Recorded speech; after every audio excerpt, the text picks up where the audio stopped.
Ògo ni fún Ọlọ́run lókè ọ̀run. Glory be to the Lord in the highest. Mo kí ọ láàárọ̀ yìí. I greet you this morning. Yóò káàbọ̀ sí wákàtí ògo And you're tuntun. welcome to the hour of new glory. Lórúkọ Jésù. In Jesus' name. Wàá rí ògo rẹ. We shall utilize your Wọ́n fẹ́ glory. lọ gbàdúrà We are going to pray lórí àlá mìíràn. on another dream. Láàárọ̀ ìbò tí ń jáde This lọ. morning as you are going out, Ọlọ́run yóò fún ọ ní àlá God will give you mìíràn. another Ọlọ́run dream. yóò fún ọ ní ìran mìíràn. Give you another vision. Kí ni mò ń sọ ni wípé What am I saying? àti wá lọ sínú ìwé When you Genesis. go to the book of Genesis, Orí kẹtàdínlógójì. chapter 37, Bíbélì sọ pé Jósẹ́fù and the Bible said ó Joseph làlá had ní dream ẹsẹ̀ ìkarùn-ún. in verse Ó 5, ní àwọn ẹ̀gbọ́n rẹ̀ and his wọ́n brothers, sì kórìíra rẹ̀. they hated Nígbà tó him. di ẹsẹ̀ ìkẹsàn-án, When in verse 9, Bíbélì sọ pé the Bible ó sì said tún láàlá he mìíràn. had another Ó ti dream. láì kan. He had had one first Àwọn dream, ẹ̀gbọ́n rẹ̀ kórìíra and rẹ̀. his brother hated Ó ti him. láì kan. He had a Àwọn dream, ìran rẹ̀ kórìíra rẹ̀. and the generation hated Wọ́n tó mọ him. àlá tó ti You lá too, you know the dream that you tí àwọn dream, ènìyàn kórìíra rẹ̀ that you hated tí you, wọn ò jẹ́ kó wá sí that you ìmúṣẹ. don't let it come to Ó mọ àlá pass. tó ti lá You don't know dream you ní dream January, in January, ní February, February, ní March. in March. Lórí ọ̀rọ̀ iṣẹ́ yìí, Concerning this ó ti business, lá àlá.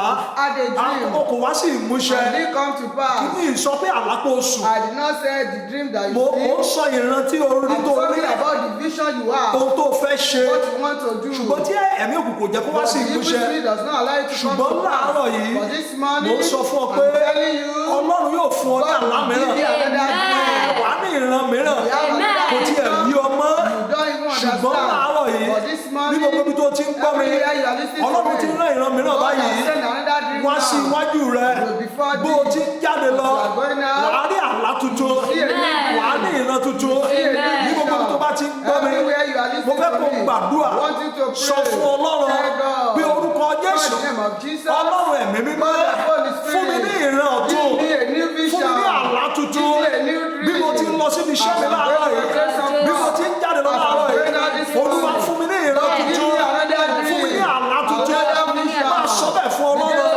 Ìwọ bá gbàdúrà bó ti ń jáde lọ. Bí o fẹ́ ìran tuntun, bí o fẹ́ àlá tuntun, ó lè jẹ́ ọkọ̀, ó lè jẹ́ ọkùnrin tuntun, ó lè jẹ́ iṣẹ́, ó lè jẹ́ kọ́sítọ́mà. Sọ fún Ọlọ́run, Olúwa fún mi ní ìran ọ̀tun. Ó ní ó sì lá àlá mìíràn. Ọgbọ́n náà lá àlá mìíràn. Mo ní kó gbàdúrà. Olúwa, mo fẹ́ ìran ọ̀tun. Bí mo ti ń jáde lọ láàárọ̀ yìí, lórí ìdílé mi, mo fẹ́ ìran tuntun. Lórí àwọn ọmọ mi, mo fẹ́ ìran tuntun. Lórí iṣẹ́ mi, mo fẹ́ ìran tuntun. Lórí ìgbéyàwó mi, mo fẹ́ ìran tuntun. Ìwọ máa sọ fún Ọlọ́run, Olúwa bí mo ti ń jáde lọ, gbogbo ìdáwọ́lé mi, Olúwa fún mi ní ìran ọ̀tun. Ẹ̀mí mímọ́, fún mi láàlá mìíràn. Gbogbo ilé tí mo ti lá, tí ò ṣẹ, Olúwa mo ti láàlá mìíràn. Jésù Olúwa wa.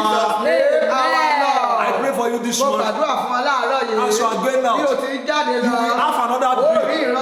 In the name of Jesus. You have been dreaming, but it did not come to pass. But I prophesy to your life for new dream. In the name of Jesus.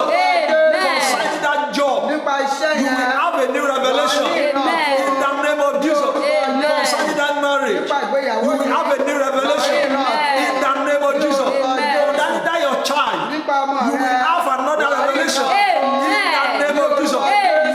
Concerning your job, your business, you will have another revelation. In the name of Jesus. God will give you another dream that will come to fulfillment this month. In the name of Jesus. In Jesus' name we pray. Share this prayer. And God will give you another dream. And it will come to pass. In the name of Jesus. I will see you tomorrow by the grace of God. Shalom.